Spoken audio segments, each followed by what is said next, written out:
Знак за вашата връзка с Всемогъщия Аллах. Езика.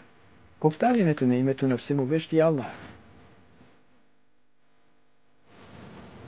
Вие, колкото повече казвате Аллах. Вратата на Аллах е отворена за вас. Вратата на Сатаната е затворена.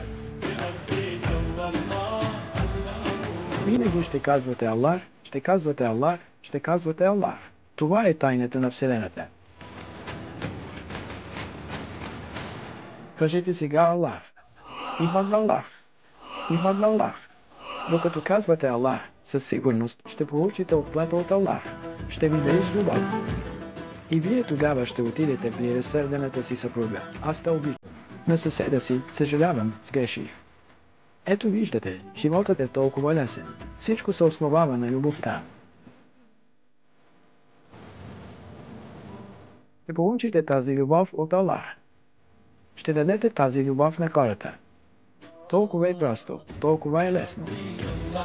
Ще казвате Аллах. Ще казвате Аллах и Всемогъщия Аллах ще отвори всички врати за вас.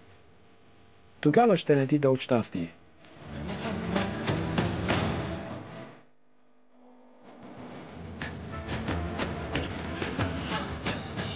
Allah